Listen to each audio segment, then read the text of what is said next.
Today I'm reviewing the Pioneer AVIC-8200NEX double DIN in-dash navigation receiver. This particular unit has some really cool features that I honestly don't think are getting mentioned quite enough in most of the reviews I've seen, so I thought I would add a little bit more on some of the cool stuff that's in this device so you can have an idea of what this does that other devices won't do. I should mention this is part of a family of devices. They've got, I think, the 4200, 5200, 6200, 7200, and the 8200. And they're all pretty similar. The list of features is actually really similar. I was surprised when I looked. The main difference with the AVIC-8200, I think, is the it has a larger, I think the 7200 has the 7-inch screen, but the 8200 has capacitive, which means when you're using it, instead of the kind of the older style mushy touchscreen where it's a physical touchscreen, you get kind of the newer type touchscreen that you would expect on like your Apple iPhone or your like your Samsung Galaxy. So it's got more of that let me see if I can do it. So it's got more of that glassy feel to it because it works like a cell phone screen rather than the older touch screens, which is, it's pretty cool. I don't know if it's necessary to spend the extra money. That's up to you. I like the latest and greatest. I like to have every single feature and the kitchen sink. So I tend to find that when I go to buy these products, I'm only happy if I buy the absolute best on the market, which is something worth mentioning on this device. Previously, I had the Kenwood DNN series units, which at the time of their release, aside from some really hinky technical glitches that they apparently never overcame, were probably technologically the most advanced device of the type at the time that it was new. So I came from the top-end Kenwood DNN 770 receiver, which similar size to this, a little bit smaller screen. I actually seriously considered going with the upgrade to that they released a few years later, but the reviews were just absolutely abysmal. I spent several days going through reviews, and although this does appear to be a product category that for some reason there's a lot of people unhappy with these devices. I don't know why, but there's a lot of negative reviews on just double DIN navigations in general. Of all the units that I was able to research, the Pioneer AVIC units just stood head and shoulders above the rest. I mean, there was more good information as far as the quality of these, just overall functionality, pretty much everything. The AVIC outshines the competition. The responsiveness, the feature set. Aside from the fact that there's the Kenwood, I really liked the built-in Wi-Fi on the Kenwood. The overall feature set on the Pioneer is radically better. I mean, it's almost night and day difference. It's almost apples to oranges. It's that big of a difference. And this actually costs less, which is really nice as well. I like getting a better product that costs less money. So a couple of things to start with that I like on this. I'm kind of an audiophile. I'm super picky about my music. The Pioneer AVICs do a couple of things for music lovers that other devices don't do as well or don't do at all. It definitely has, on the best as far as what you can get. Your EQ, I really like the EQ capabilities on this. I thought the Kenwood was a little bit simpler, but this is a little bit more advanced once you know how to use it. I like that you get, pull this up, you get full crossover control. You have so many different controls. You can literally control individually every single speaker with this device. Full crossovers, which is going to affect you a lot more. Well, it's not going to affect you at all if you don't have aftermarket audio. I mean, I guess you can fool around with it, but without good aftermarket audio equipment, it's not really going to matter. But once you get high quality speakers and a decent subwoofer in the car, these features will make all the difference. You'll be able to tailor your music to how you listen. It gives you the ability to set, the frequencies, You know, the frequency cutoffs for the individual speakers. Again, I hate to sound like I'm stupid. I'm really just learning a lot of this stuff.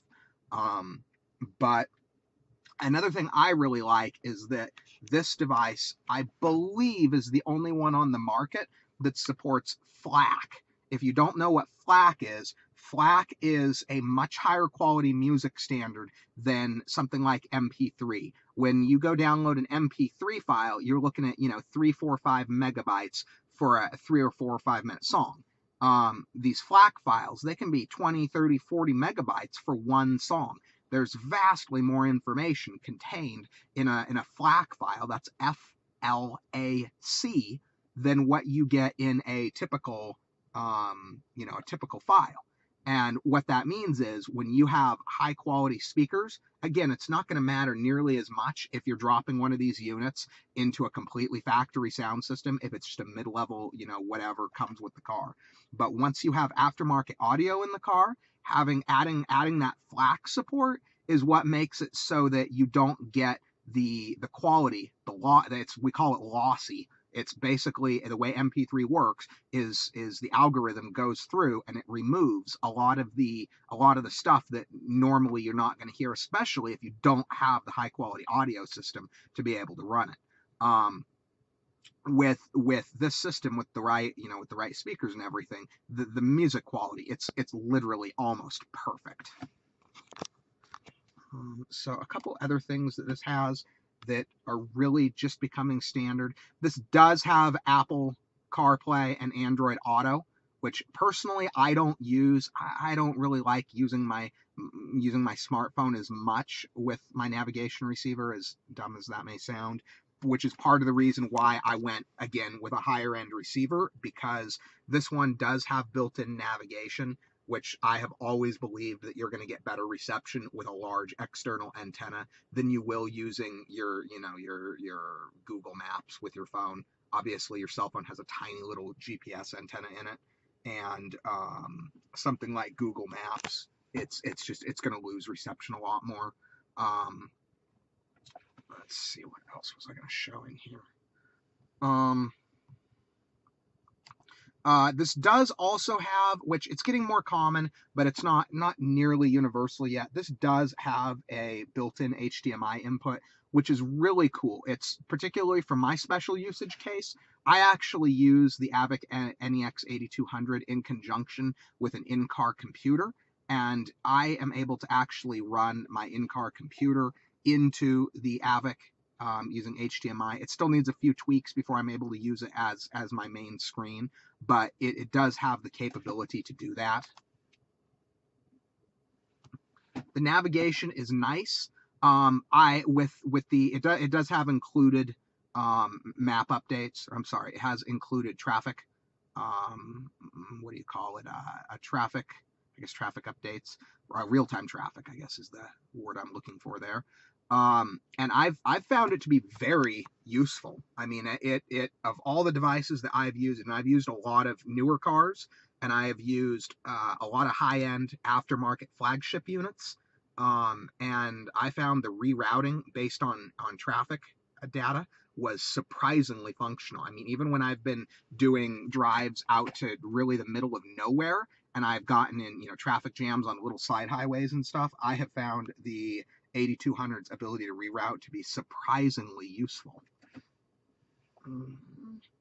There were some things I liked better about the Garmin-based maps on the Kenwood, but as a whole, the Pioneer system is, again, just night and day difference. It's just there's a few little things you have to get used to coming from a different system.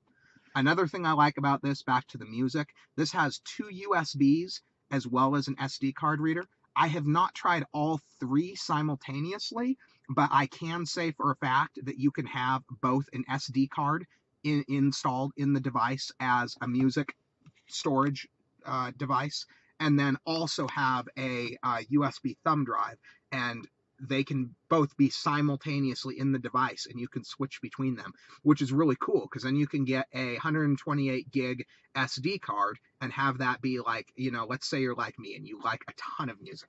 There's a ton of music I like, and 128 gigs holds a lot of music, and what that'll allow me to do is have basically my must-haves, because there's certain albums that, you know, obviously you listen to a lot more than others, and they're, you know, they're your must-haves list.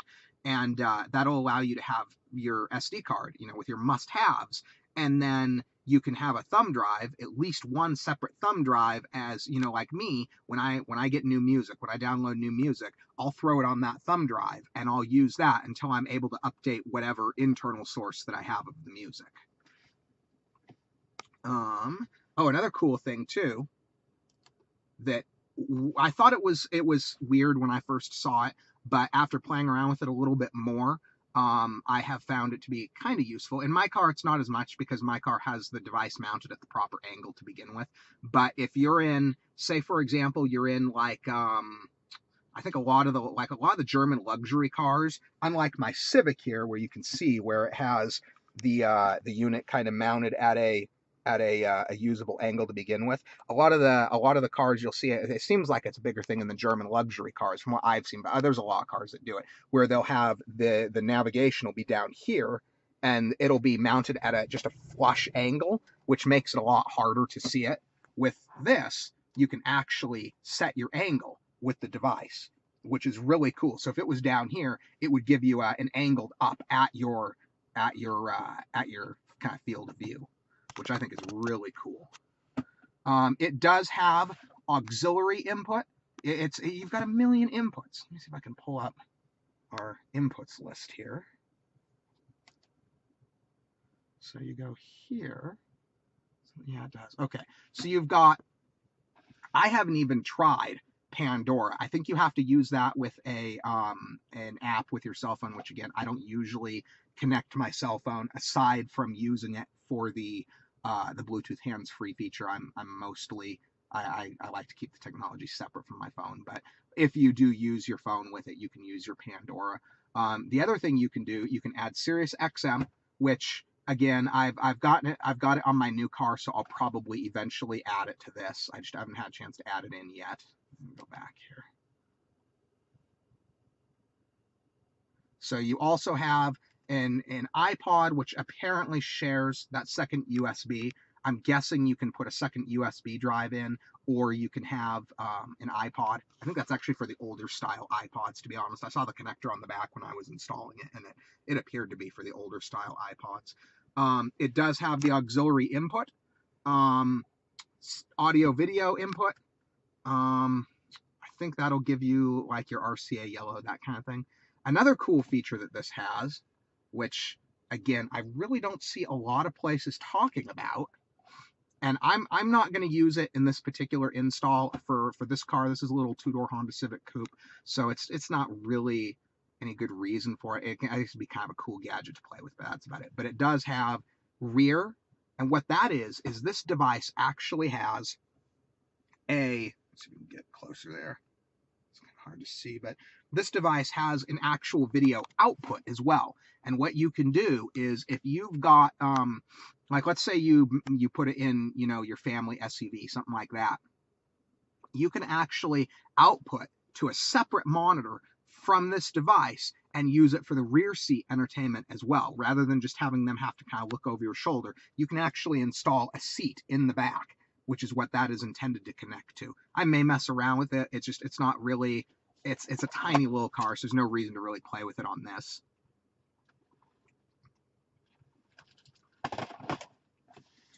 So I don't use a lot of the other features besides that. I use the nav quite a bit. What else do I use on this? The phone is clear. I've asked various different people that I have been on the phone with, you know, how I sound, and every single person has said it's top notch.